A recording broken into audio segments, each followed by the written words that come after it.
Hi, this is Lori Johnson with Hancock Whitney Bank, and you're listening to Local Leaders, the podcast. Visit localleadersthepodcast.com for previous episodes or for information on appearing on the show. Hey everyone, before we get into today's episode with Spotlight Theater Players, I want to shout out our sponsor, Level Dumpsters. Now look, it's fall and you're going to be out there in short order and you're probably going to be raking up a bunch of leaves. And when you're doing that, you're probably going to notice a bunch of things in your backyard that you need to get rid of. That's why you need to call Level Dumpsters. They have multiple size dumpsters, including 15, 20, 25, even 30-yard dumpsters for all your dumping needs. Whether it's cleaning up that backyard after you rake up those leaves, or you have a construction site and you need to clean that up, Level Dumpsters is who you need to call. And let me tell you, the great thing about all this is that if you mention Local Leaders, the podcast, you're going to get $100 off just by mentioning Local Leaders. So give them a call at 225-310-6647 or book online at leveldumpsters.com. Level Dumpsters is a verified partner of Local Leaders, the podcast. Hey everyone, and welcome back to Local Leaders, the podcast. And look, today I have a nonprofit here that is very close to my heart personally. I have been to several of the events, plays, things like that you've had. I had a great time every time I went. And we'll talk about that a little bit. But first, let me introduce these two good folks across from me. Actually, I'm going to have them introduce themselves. Yeah, Robert Reynolds. Here, Denham Springs, and my wife and I, Charlotte, we are the founders of Spotlight Theater Players. My name is Helene Wall. I've been involved with the theater now for about 4 or 5 years, and I'm the president of the Spotlight Theater Board right now. Awesome. And y'all are kind of well known here. I would almost say rock stars, Robert. I like that. That'll work. Yeah, that'll work. And speaking of rock stars, before we get into all the wonderful things with Spotlight Theater Players, you are a drummer. Yes. Tell me about that. Well, people ask me when did I start drumming. I said I came out the womb drumming because both of my older brothers were drummers. Matter of fact, the oldest was a studio drummer in Nashville. Not with any major artists. He worked with independent studios. Okay. Sadly, he passed away in '94, but he got to live his dream. And then the other brother, he plays drums, but his main instrument is guitar, and he lives over in Chattanooga, Tennessee. So I've been on the drum set all my life. First band I can remember being in was a band my middle brother and I had. I was about 9 years old. And then from there, I was in my dad's band. Oh, wow. And so now what I do is I have a band called the King Creole Orchestra, and we work with tribute artists, mainly Elvis. About 90% of our work is with Elvis tribute artists, but and we travel all over the country. Wow. Matter of fact, just in July, we were in 17 states traveling, and went all the way to Seattle. We work also with Michael Jackson tribute artists, Cher tribute artists, and Patsy Cline tribute artists. Very good. And Miss Helene, you're also a drummer. You know, it's funny. I wanted to be because my dad was a professional drummer. Oh, really? Traveled all over the South when we were kids, much to my mom's displeasure sometimes, but she made it work. I understand. But yeah, I grew up in music, and interestingly, my dad played every performance of the Baton Rouge Little Theater for 27 years. Oh, wow. And so I grew up sitting in the orchestra pit watching the shows. Wow. Sitting next to all these fantastic musicians that came from Baton Rouge, New Orleans, everywhere. Well, it's no surprise that y'all are still involved in, it's not music, but, it could be music in some ways, some musicals, but still involved in performing. And you kind of have that in you, almost in your blood, right? Very good. So, Robert, you mentioned you were the founder of Spotlight Theater Players. How did that come about? Tell me the story of how y'all came. Yeah. So, I grew up in French settlement, and it's not known for having any theater. That's Out right. that way, Not much theater. Yeah, they have a gifted and talented program now. But when I grew up out there, there was no outlet for the arts. People ask me today, did we have a band in high school? And I said, yeah, it was 4 of us, and we played at the Moonlight Inn. So you didn't have much of an outlet. But I was so into. I would put on plays for my family. Yeah. And when my wife and I got married, we moved to Denham Springs, and there was an organization in the late 90s to the early 2000s called DSAC, which stood for Denham Springs Area Community Theater. Okay. And it was formed by Dinah Toops, which anybody that's involved in any kind of theater in the Livingston Parish area knows who Dinah Toops was. She was the daughter of Dr. Ed Walker. Yeah. And so her sister is Barbara, who is the director of the Livingston Parish Children's Choir. Okay. So Dinah is a phenomenal talent, and I got involved with DSAC. I say I got involved. We actually took my daughter at the time. She was about 6 or 7 years old to audition for Charlotte's Web. We went. They needed someone to play the part of her father, Mr. Arable, and they asked me if I would audition, and I auditioned, and of course I already loved theater, but I was 30 at the time and never done anything other than the little goofy plays I put on for my family when I was a kid. Right. And just fell in love with it and got involved in DSAC. Then DSAC, it dissolved. Yeah. And so there was another group that tried to form called Live, and they had a couple of meetings, but nothing came of it. And then my wife and I got involved with the Arts Council here in Livingston Parish. Okay. And I just said, look, I want to bring theater back to Livingston Parish, and that's pretty much how it evolved. What a wonderful Our thing. first show was Still Magnolias in 2011. Yeah. It's been quite a struggle, I'll tell you that, and we'll get into that, I guess, in a minute. But I just, wanted to see live theater in Livingston Parish, and so that's how it started. Wonderful. And Miss Helene, how did you get involved? So there's a wonderful networking organization. I'll give them a plug. It's BNI. Yes. You've heard of it. Yeah, I've been in it. I was in it for probably 5 years. Yeah, wonderful organization. Yeah. And so in my day job, which is a business consultant, I was involved in it, met some people in Livingston Parish. I live in Baton Rouge, one of whom is an amazing networker and connector. And she said, we started talking about hobbies and interests. And I said, I like music, I like art, I'd love to act one day. And that's all she had to hear. Yeah. Because she's a very close friend of Robert's and Charlotte's. Okay. Oh, you need to have lunch with Robert Reynolds. And before we left our lunch, she had me set up with a lunch meeting. Yeah. So I met with Robert. We started talking about our business world. Then we started talking about Spotlight. He told me what was going on, and I said, dude, I'm in. Yeah. What do we have to do? This may be my first chance and my only chance to go ahead and audition for a part. I'm not getting any younger. Let's go here. And that was five years ago, maybe? Yeah, 4, 5, 6 years ago. And so since then, I've just been lucky enough that I've auditioned for a few parts and got them. Started working with the board and trying to help promote, because I absolutely feel the same way Robert and Charlotte do when it comes to theater being so great. Yeah. For a lot of reasons. And so I just stuck. Well, you're absolutely an amazing actress. I've actually seen you. Oh, Lord, here we go. And I'm trying to remember. I believe it was Still Magnolias. Were you in Still Magnolias? Well, yes, Yeah, that darling, was the I was one. Clary Belcher. Yep. Yeah, I remember. And I was like, that accent is spot on. It was so fun. Great. It's so much fun. I just can't even tell you. Yeah. Well, you do a wonderful job with it.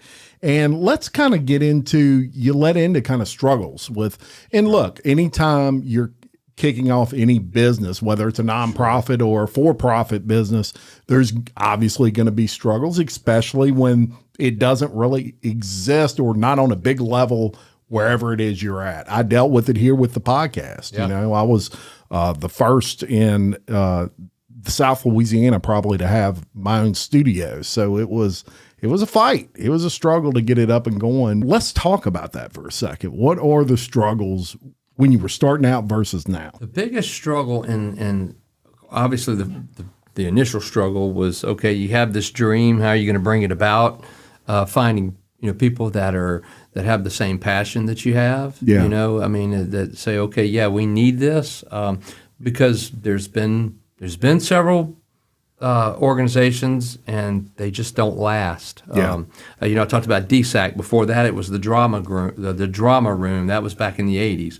And then it didn't, it was here for a while, and then it's gone. DSAC was here for a while, then it was gone. And then, of course, Live didn't do anything. Yeah. So the first struggle is finding people that have the same passion, want to see this take place in this parish. Then after that, the biggest struggle is there's not a performing arts center in this parish anywhere. So we don't have our own facility. So you have to find a facility when you want to put on a performance. So then that limits you far as the type of performance you're going to do. 100%. Yeah. So in the majority of the time, we're using a church, or in the past it's been school, and you're limited on the time that you get the building. You have to adjust your set building around that. I mean, I build the sets at my house. Yeah. And I basically build them as a puzzle. Yeah. I build them and put them together build in my them? house. Yes. Wow, you take got a them little apart. handy Yeah. side to you there, Robert Reynolds. Art too, I can assure you. Yeah. And then you put it in. The crazy thing about it is the first show we did in 2011 was Steel Magnolias, and every set we've used that same set since 2011. Yeah. Just Change the configured wallpaper, it. move the Yeah. window. Wow. So that's probably the greatest struggle that we have is location, because thank God for Holy Ground, because they're really pleasant to work with, but we get the facility on a Sunday. Yeah. After church, so I have to get in there and build the set, or I've already basically have it built. It's like a puzzle, but we have to assemble the set on Sunday, and then Monday and Tuesday and Wednesday will be tech and dress rehearsals. Thursday night's opening night. Wow. So just to put that in perspective of other theaters like Baton Rouge Little Theater, they have months of preparation for a show, and then they have multiple weeks that they're on stage before the production. Yeah. We're on the actual stage 3 nights before production. And that's the difference of what funding brings you, right? Yes. And the benefits of that, and facilities. I have been a proponent for many, many years of the fact that Livingston Parish absolutely needs a performing arts studio, a real building that people can go in, not only for what you do, but for bands and things like that. It's, the days and times of going to see your kids in a gym, it's nice, but it's not good for sound. Yeah. I mean, it's echoing everywhere, and it's something that I would love to see come to fruition, somebody to really get behind that and push it. I can't think of a more worthy organization than you good folks to have a facility like that. And, Baton Rouge, you mentioned their performing arts building. It's a standalone building, and they have a ton of funding because of donations and people who have maybe they were in it and they left it in their will that, hey, I want to give legacy giving. Yes, and those are big things. But I'm also a proponent of why not Livingston Parish? Yeah. Why can't we have that? I mean, you think of the size of this parish. Yeah. I mean, we're what? We're the top 150,000? growing parish in the state residents? of Louisiana presently. Yeah. Yes. So I mean, by far.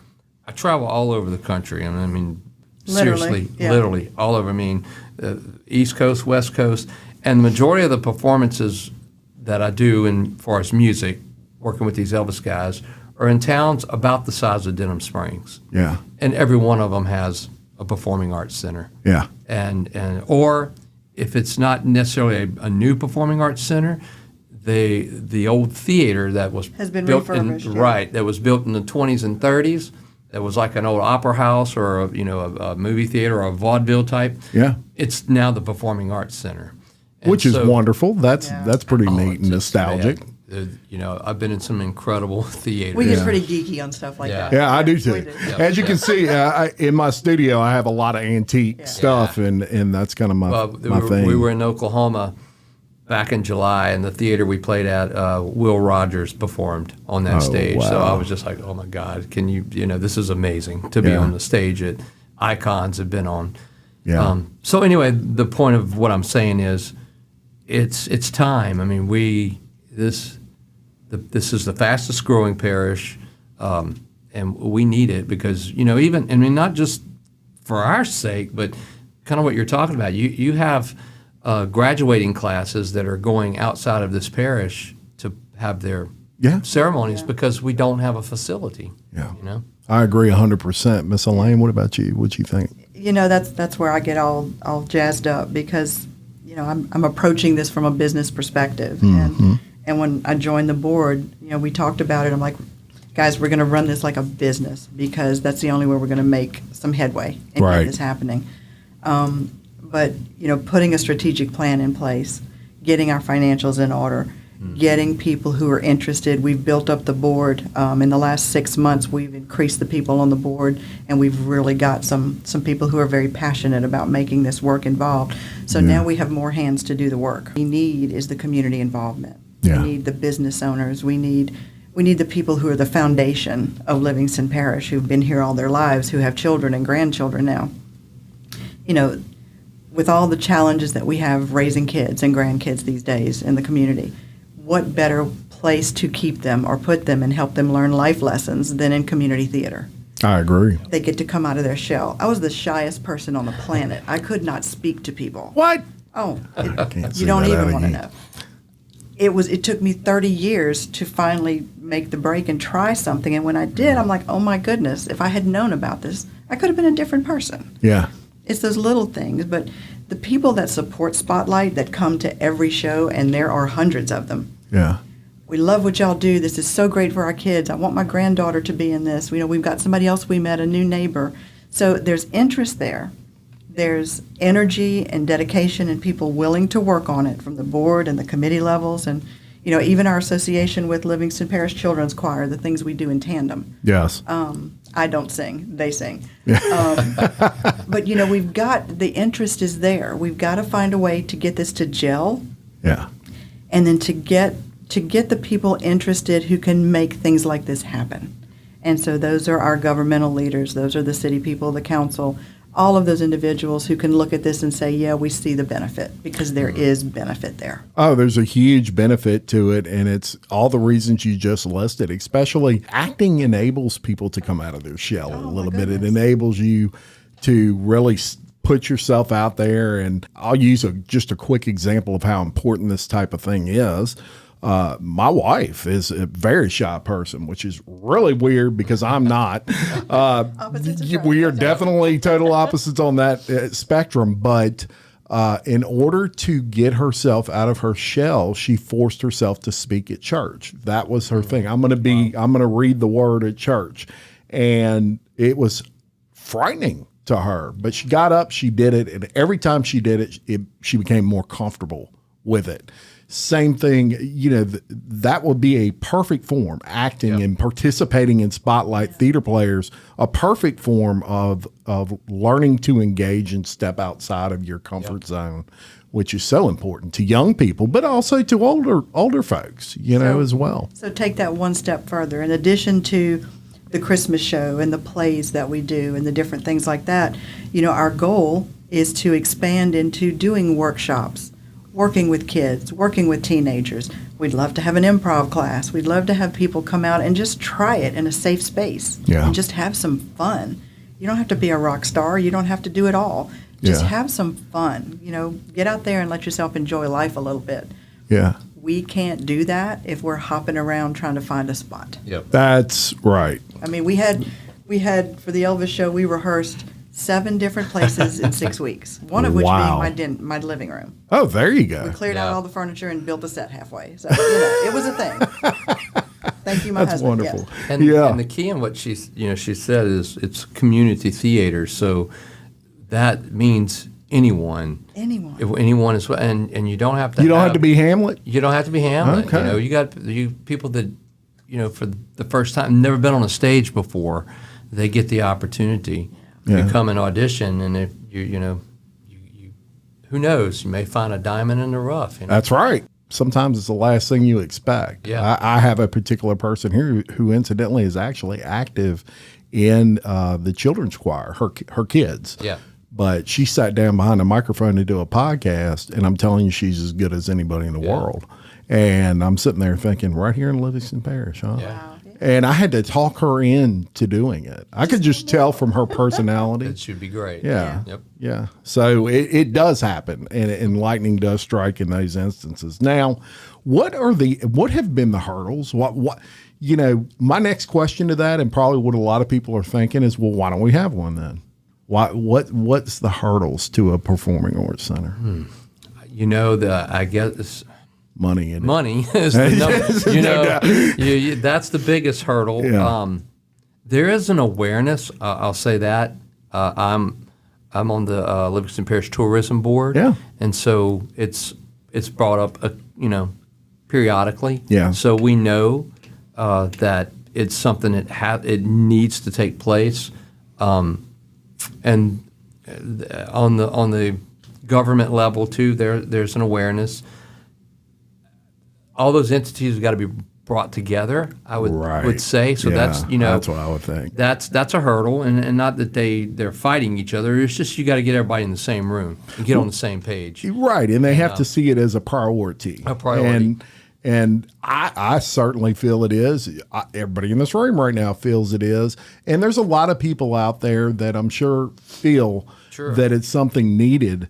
But recognizing it's needed and then performing the action to get it are different. And so more people need to take that extra step and say, okay, yes, we need it. Now we need to perform an action to make it happen. Make it happen. And also when this, it's funny. I don't know if you knew Miss Regina Walker. Yes. But Miss Regina used to talk to me about this all the time, that we need this. And she would tell me all the time, and you're going to be the one to drive the bus to get us there. And I'm like, okay, how? But when this happens and we get the collective group together, then there needs to be people on that committee, that board, or whatever it's going to be, that has theater experience. Because what we don't need is a building that's just has a stage, and that it's not conducive to. It needs to be conducive not only to if we're having a band play there, but the LP. The Livingston Parish Children's Choir, or a dance recital, but it's also got to be conducive to theater, because there's 100%. Zachary High School has it has a phenomenal theater, and I was filming it and sending pictures to Buddy Mincy at the there you go. I sent him to Buddy and like, man, watch this, Buddy. This is what we need. This is what I'm talking about. This is what I'm talking about. We don't need just another venue with a stage, right? And because it's just a venue where a band can set up and play. Yeah, it has to be conducive to all of the arts. Absolutely, and that can be done. There are buildings that are designed that way, whether it's a band or a choir or plays being performed there. Yep. It fits every aspect of that. So you say hurdles, the biggest one, money, obviously, but bringing all the people together that can make this happen. Yeah. And that's going to have to be. I mean, you got to have community involvement, but it's going to have to be the government. I mean, you're going to have to have government involvement. Whether the parish president's office, and of course tourism. I know they are going to be involved in bringing this about. Yeah. And I would imagine there's got to be somewhere some grants for this stuff. But look, grants are no easy thing to find. They're no easy thing to write. They're difficult. But maybe there's a match there somewhere where you can start out with a figure but it takes passion. It takes everybody wanting to see this happen. All citizens, the entire community. All of us have representatives at the council. Whoever your council member is, give them a call. Say, why don't we have a performing arts studio in this area? watch the podcast. Tell them to watch the podcast. Absolutely. But it takes approaching these people from a government perspective and saying, hey, this is, something we want to see you accomplish, and we want to see it for our parish. Well, one thing that comes to my mind is, Scott Ennis is bringing his concerts to North Park, but, we were losing him to Ascension Parish. Right. Because he was doing them at the Lamar, Yeah. And Lamar's not necessarily a performing arts area, but it is a area, it is a venue. facility, Sure. it's a venue. Yeah. And so you think about, what he brings as far as the concerts, I mean, what was the one he had here last summer? Was it 15,000, 20,000 people? Yeah. There's a lot of- Country Jam. Yeah, I think you it got a was. lot of people showing up. Sure. Just think if you had a facility that could handle that, I agree. And, Dreams come true. I mean, God bless him, he's doing it outside. And outdoor concerts are amazing, but, man, when it's 98 degrees and 100% humidity. Oh, yeah. I'll catch the replay. Ask everybody from the game last weekend. They can tell you. That's right. Yeah, I was there. But one thing about what you guys were talking about, so over the years, Spotlight's made attempts Yes. and talked to a lot of people, and Robert knows so many people in Charlotte, and they're just so well ingrained in Livingston Parish. And that's been going on, but it's been going on in pockets. Yeah. Right? And so now that we have more hands involved, and we've expanded the pool of volunteers and board members and interest, and so now we're starting to formulate our strategy of all of these individuals that we need to get them interested enough to have a conversation in a room. Now we have the people to pull that together. Yeah. And so now we've got a vision that we can actually try to share with everyone and say, yes, we've been doing things in pieces and parts up to now, but now we've got a strategy. Now we've got a plan. Yeah. Now we know exactly what we're going after, when we want to get it, and why. Yeah. And let us tell you about that. So I think the challenge for us now is to actually start getting people to listen. Yeah. Yeah. South Louisiana, we love to go to the ballpark. We love to watch baseball. We love to watch football. Not so much maybe community theater. Yeah. But there's a lot of people sitting in the ballpark stands that don't play sports, but they have a child or a grandchild or a daughter or a spouse who's interested. Same holds true for theater, music, arts, performance, fun shows, activities, workshops. There's something there for everybody. And imagine what it can lead to. I my mean, goodness, some of it'd be these that start wonderful. early, they might end up with an Oscar one right. day, and Yeah. it all Look started look at the with talent Spotlight. that has come out of Livingston Parish Yeah. in the last couple of years. Yeah. It's here. And I can tell you firsthand, the quality of the people in Livingston Parish, working with them and interacting with the group, is absolutely phenomenal. I mean, there are 100%. some wonderful people in this parish, and I've been really blessed and fortunate to meet a lot of them. Yeah. We've just got to we have to make everybody aware of what we're trying to do and why. That aha moment, it's like, oh, that's what y'all are doing. Yeah. Right. That's where we are right now, building that. Yes, and I couldn't think of anything more beautiful than the All-Star Performing Arts Center. There you go. Matt McKay. Right?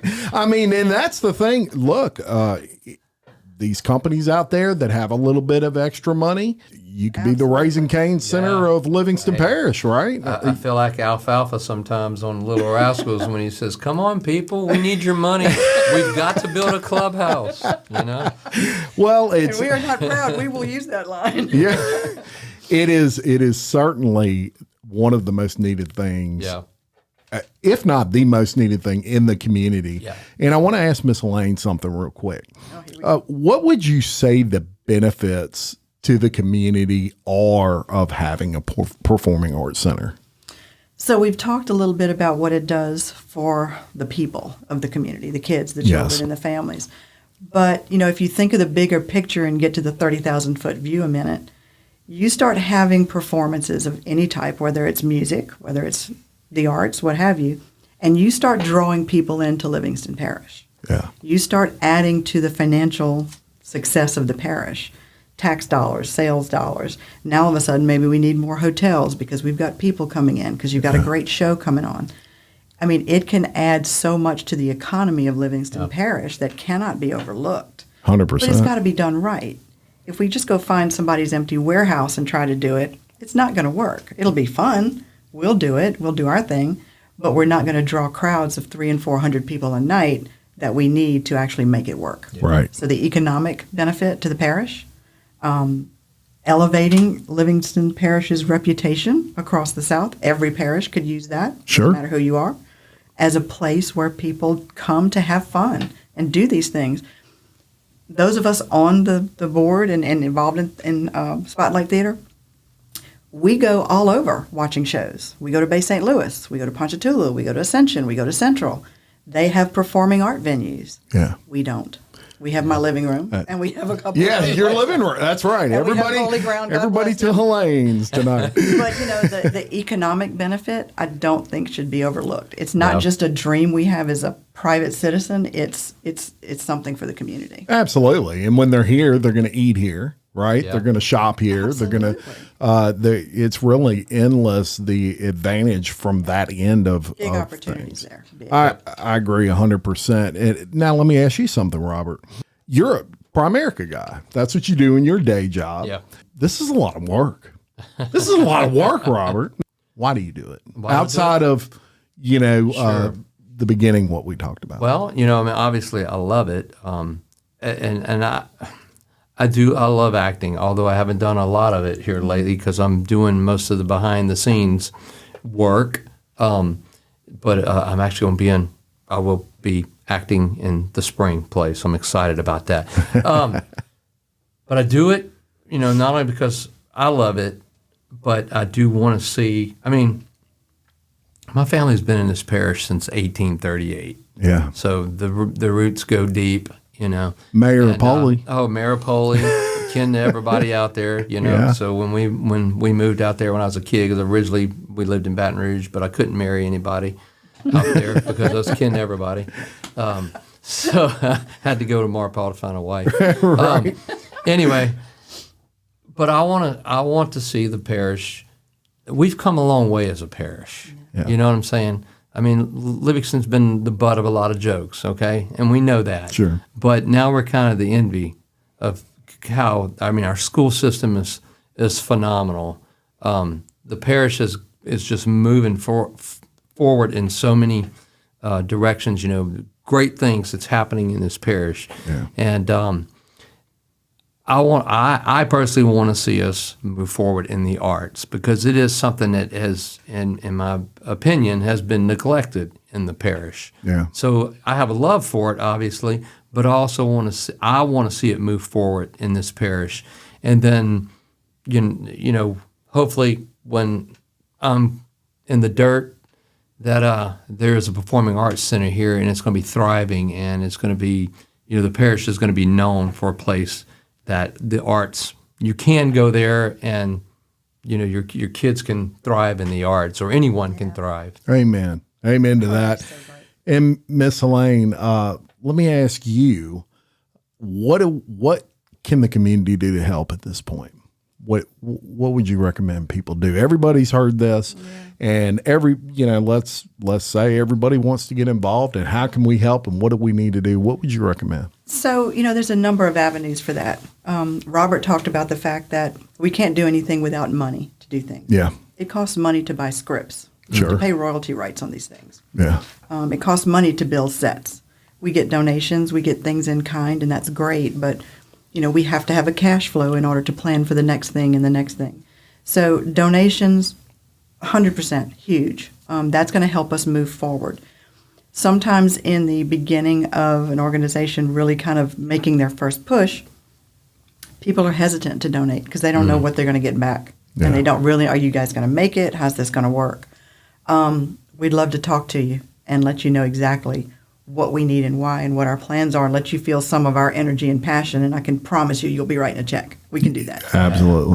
But the donations, but then also just, do you have any interest in helping? Yeah. When we do a show right now, depending on where we are in the show type, we may have concessions. We might need people to help with that. We need people to take tickets at the door. We need people to help seat. We need stage hands and set builders, goodness knows. So there's a whole lot of things. If somebody's just like, I may not have a lot of money, I don't know, I'm not going to act, but I kind of sort of want to do something. Yeah. You want to get involved. I invited a friend of mine to come. She and some friends of mine have come to every show I've been in for the last 4 years. And at the last one, she's like, okay, I'm ready to be your stage manager now. I want to do something. Knocked me over. Yeah. But it was great because she saw it and she felt it. Love that. So donations, get on a committee. We're not to where we meet every 20 minutes. We have a plan. Get on a committee and volunteer to do something. Help out at a show. See what you think. Yeah. We'll talk about, I'm sure, some of the events coming up. Yep. When we are at the festivals, the Denham Springs Fall Fest and those things, that's our fundraisers. So we'll have a bake sale. Come by, throw a couple of bucks in the pot, and go away with some brownies. Everybody needs them. Yeah. Robert, you baking brownies? Absolutely. Charlotte does that. You don't want me baking them. They'll probably be bricks if I do. She's amazing at it too, by the way. Well, very good. Help. Just what can you do to help, and do you understand what we're trying to do? Does it resonate with you at all? Yeah. And then help us. Help us get the word out. Help us meet people. I need some warm introductions to people of means. Yeah. That we can get this ball rolling. Yeah. Absolutely.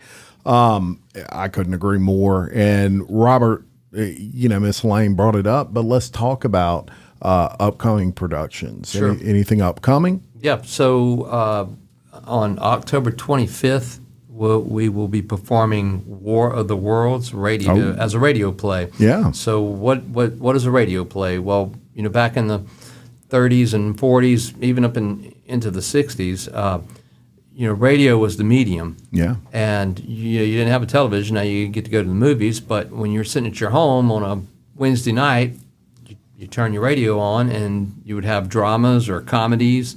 And so and how those worked is in the studio, you would have actors and actresses holding a script, and they would read from the script and use their voices act the show. Yeah, act the show. And then you had what's called a Foley artist doing all the sound effects. So we'll be at La Chine on October 25th, and we'll all be on stage, and we will be in period garb. Yeah. So dressed like the 1940s. And we'll have someone doing sound effects, and we're going to do War of the Worlds, the 1938 broadcast, which was the Mercury Theater with Orson Welles, which actually sent people into a frenzy because they thought that they thought we were actually being invaded by aliens. So yes. I don't think that'll happen. So that's coming up next. After that, December 7th, we will have what's called our Rockin' Christmas Review. Yeah. It's basically just it's music. It'll be Christmas music, but it'll be with a 6-piece horn section and just vocalists from around the area. The big plan that I had was a Dean Martin type Christmas show, but I just couldn't get the people in time to do it because a lot of the actors and singers and actresses that we use, they're involved in church. Churches are having their musicals going on. So anyway, I'm going to do a little bit better planning for next year, and we will have the Dean Martin show next year, I promise. And that show's going to be at Serenity. At Serenity, the Serenity Event Center out in Live Oak area. Beautiful facility. Absolutely. Anyway, after that, the next show will be in the end of March. I don't have those particular dates, but it's Peril on the Mississippi, right? I think that's the name of it. Shauna Fahad will be directing, and it's a kind of a comedy mystery show on a riverboat on the Mississippi River. So it's going to be a really funny show. Yeah. So that's what's coming up. Currently, near future. Yeah, near future. Our goal was to do 4 major productions a year. Yeah. But because of limitations right now, we just can't do that. One thing about the Livingston Parish community, there's several nonprofits in the area that are supported, and Spotlight Theater is as deserving as any other nonprofit for all the reasons that we've talked about today. You brought it up, the way it shapes your kids, and then even some adults that are out there that want to overcome maybe some anxiety with performing in front of an audience, things like that, or maybe the next Brad Pitt is out there somewhere. You never know what you have right here in your community, but look, y'all, it takes it takes money. Yeah. It takes money. Money makes the world go round, as they say. We are a tax-exempt nonprofit Yeah. service, so we have that going for us. So we can save some tax dollars for you. That's right. Anybody wants to write a check for 6 or 7 digits, we can help. Yeah, that's right. We got to build a clubhouse. There you go. Let's talk about Facebook for a second. I know that you have a social media manager kind of handles your Facebook page and all that, but how do people go about following you on Facebook? Social Perfect media timing, stupid. because in the last couple of weeks with our additions to the board, we Yeah. now have a marketing and communications person, we have a social media person, all of whom they have just been ridiculously amazing. They're invaluable. Our website, so we had used an acronym previously, and you can still get there using the old one, but the website is spotlighttheaterplayers.org, Okay. all lowercase, one word, literally. Yeah. You'll be able to reach us at info@spotlighttheaterplayers.org for Yeah. email addresses. But the website will have our Instagram and TikTok rolling before long. And so as we start doing our fundraisers and events, even some of our workshops and training in between and rehearsals, we're going to start promoting that on social media so we can get the word out. So when you guys go to Facebook and hit up spotlighttheaterplayers.org and Spotlight Theater Players on Facebook, like it and share it, please. We've got to get the word out. That's the way to start it. Absolutely. And I will link the Facebook and the website and all that in the description of this podcast. So if you're driving or something right now and, don't write it down while you're driving. I'm going to link it in the description. Just go to that, click on it, and it'll bring you right to all that stuff. And what we're going to have Yes. on our website as well, Jim, is we're going to build out a page for people who are interested. Yes. I'm interested. I can sing. I can dance. I want to act. I don't know what I want to do. I just want to talk to somebody. Yeah, I just want to be involved. It's not going to be a high-pressure sales pitch, I can tell you. It's all about, hey, this is what we do. What do you think you want to do? So That's if you wonderful. have interest and you really just want to ask us some questions, Yeah. when you get out there, when you get to the website, find the info page, send us a message. In the past, we've not been great about responding to people because we had few hands. Sure. But we're getting better at it. I am just excited to be able to sit down with you and promote. And one thing I really want to hammer down today is very important organization. We have so many wonderful things here in Livingston Parish. We have a beautiful antique district right here in Denham Springs where we record out of. And nothing fits better than Spotlight Theater Players with that antique district and all the things we got going on around here. But it's time for us to all, as a community, start acting and, quit talking, I guess you could say. And that's not in a harsh way. Yeah. That's all of us. Momentum, Yeah, I would question anybody that challenged whether this was needed. Everybody agrees that it's needed, but we need some actors. Actors for Spotlight too, but we need some people that are going to take action on this and figure out what it takes, how to get there, and then follow through with it. Yeah, that's the difference. You made me think of, Walt Disney would dream something, and then he would tell his brother Roy. And Roy said, how's that going to happen? He says, it's not my job to make it. He goes, I've dreamed it. You go find the money. That's right. So we need a Roy Disney that's going to say, okay, this is the money and the actor. This is the engine that's going to propel this thing forward. I think they call that delegating. But Yeah. That's right. But, I would go so far as to throw out a challenge. Right? Yeah. We need a building. Yeah. We need a place that we can commit to and have someone commit to let us use for a year. To say, you know what, let's figure it out, rehearse there, see if it's good to perform in, what have you, because the cost associated with that is, substantial. Sure. We need a place to start from. Yeah. To start to store our props, to store our materials, to have the rehearsals, to do the brainstorming. There's a lot of vacant buildings out there. Yeah. A lot. Yeah. So maybe somebody's got something that they could say, hey, y'all come take a look. Let's see if we can work something out.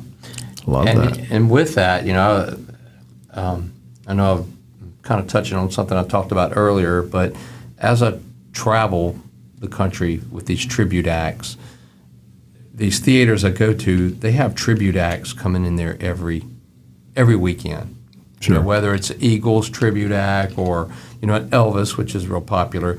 But one of the things we've talked about is we get a facility, then we can, when we're not doing a show there, you could bring these tribute acts in. Yeah. They're to always looking perform. for a spot. They're Absolutely. they're looking for a place, Yeah. And there's some phenomenal tribute acts out there, Thank you both for coming on. Any final thoughts? Anything else you want to mention before we get out? We need to build a clubhouse. We need to build a clubhouse. Build a clubhouse. Give us a call. Get in touch with us. We'd Yes. love to talk to anybody that just wants to know more. Yeah. We'll take it from there. Absolutely. Yeah, thank you, brother. Thank so you. much. I enjoyed it. And again, I can't think of a more worthy organization than you guys and I'm right there with you. Very passionate about getting a facility for you guys and some other organizations around here that is really needed. So if we can do just a quick thank you. Yes.